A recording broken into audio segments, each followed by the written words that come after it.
Alright boys, so you might be wondering why I'm wearing a shirt. It's because I have this special cream on my shoulders, so it stains the shit out of everything for acne. So deal with it. Anyways, so this is the question I get asked the most probably out of like any question that I have on my stream is what is the fastest or the best way to get on like a pro team or climb the ranks? You guys want to know, should you play ESCA, Face It? Should you grind to FPL? Should you join a premier team, an MDL team, an advanced team, whatever? So these are just my thoughts. So first off, you need to be realistic on your actual skill level. So if you are a very good team player or you're good with support nades and like that kind of stuff, and you're not super individually skilled, and I want you guys to be completely honest with yourselves here. Like, you have to realize, like, are you actually going to get into FPL? You have to grind versus all the other people that are grinding, you know what I mean? So are you capable of doing it? Because if you are not realistically going to grind there within a few months, I personally think you'd have a better shot at joining a team and pugging a lot. So basically what I would do is try to find a group of guys with the same goals as you. Whether these are your real life friends, whether these are people you find online in pugs, like, it might take you a while to find a group or a team to join on, but what you want is like a loyal group of people around your skill level, ideally a little bit better than you would be the ideal scenario, right? So you'd want people that are a little bit better than you, and you want to join that team and make sure you're all working hard. Everyone's coming on time on practice.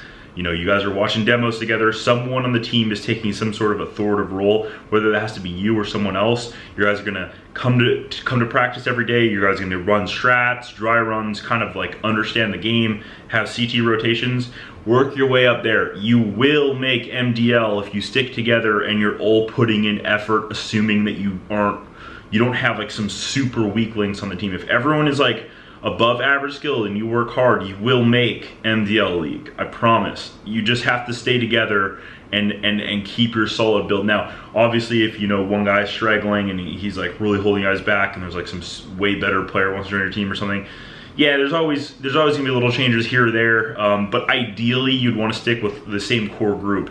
One thing that I did in my career, in all the way back to 1.6, was like, I always had one of my good friends, Elliot.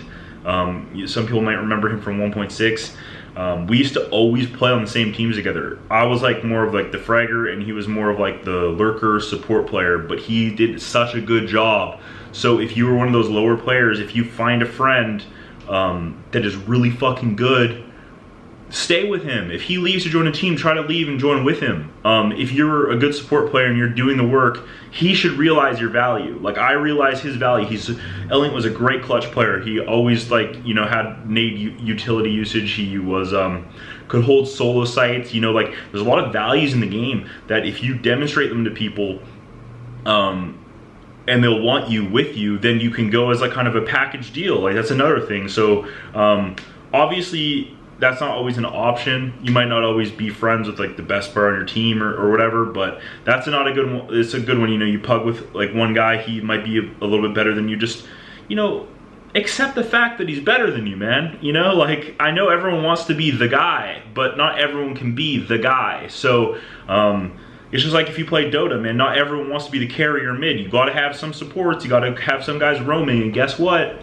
You know, having really solid support players is a very overlooked thing in Counter-Strike, in Dota, and no one wants to do it, but it's super valuable. So my main thing is, if you aren't that super skilled player, I think building a team of like just a bunch of guys with the same goal and working your way up through the leagues.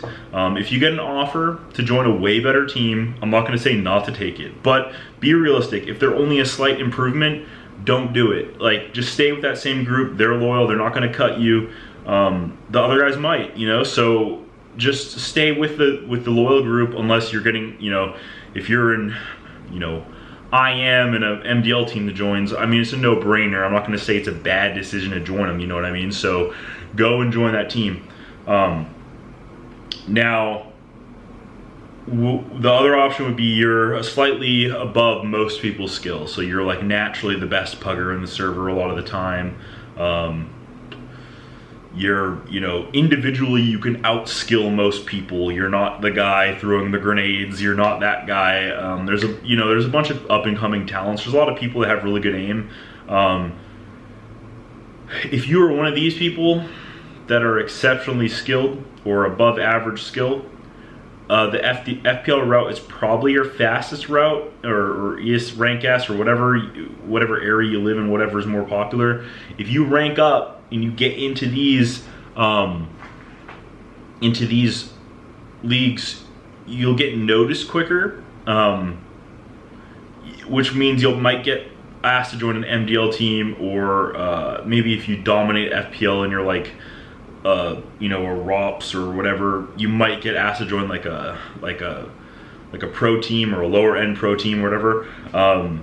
However, the problem with this route is if you aren't also on a team, you won't have any like team attributes that a lot of these guys have. Now, if you're an X 1.6 source player, this might not apply to you, but if you started with Go, a lot of things that happen is, like, I played with some of these guys, very skilled, more skilled than me, more skilled than a lot of other players.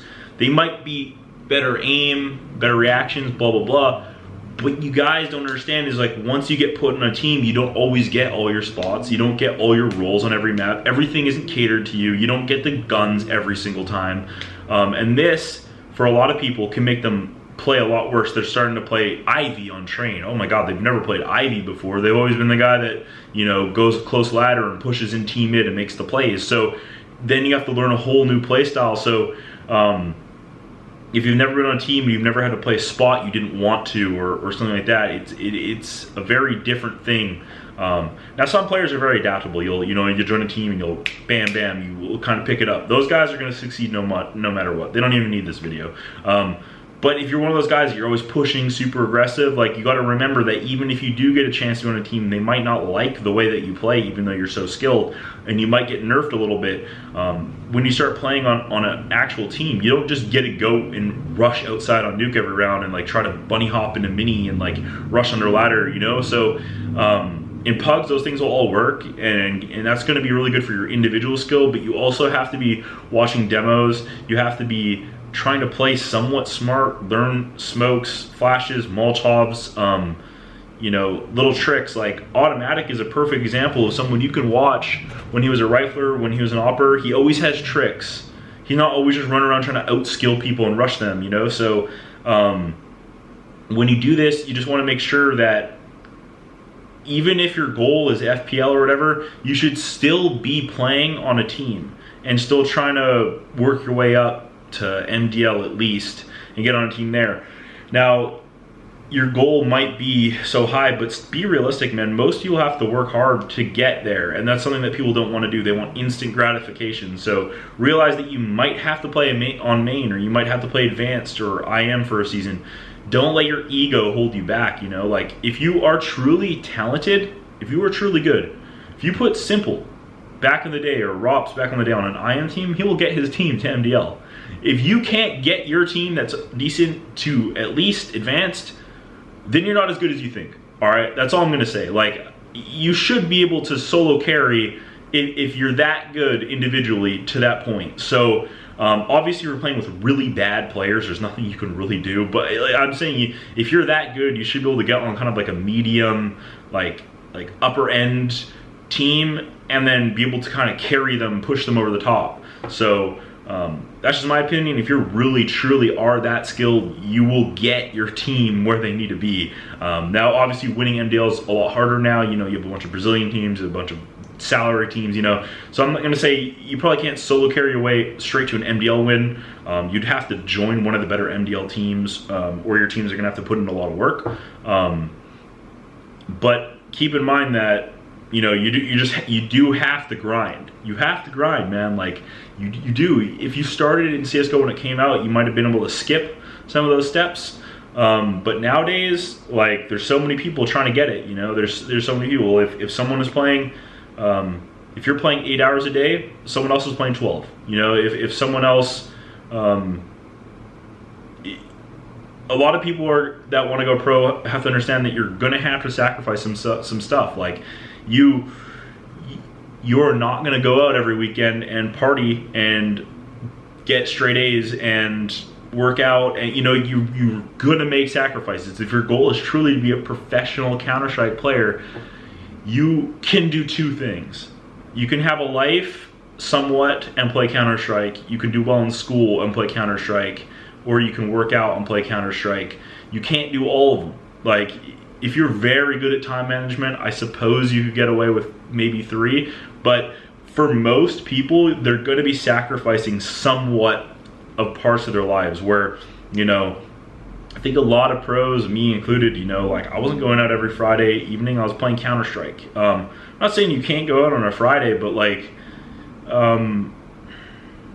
you know, the guy that isn't is playing more than you. You know, like, the guy that's not doing these things is getting better than you. So I think you got to always, like, take that into account. And I'm not saying to, like, oh, okay, you can never go out with your friends to eat or go to the movies or anything ever again. I'm just saying, like, do it occasionally. Don't make it like every day, like you're hanging out with your friends every night, plus you're going out on weekends, plus you're going to movies, plus you're going to the gym. You know, like, you do have to have time management, and you need to put more hours in Counter-Strike. You need to catch up to a lot of these players because you're behind. Now, if you've been playing a longer time and it's more about the connection aspect, and that kind of sort of thing, then I would just have to say you're just gonna have to keep grinding. And yeah, that's pretty much like my thoughts on that. So for most of you guys, to give you like just a quick summary, the most people,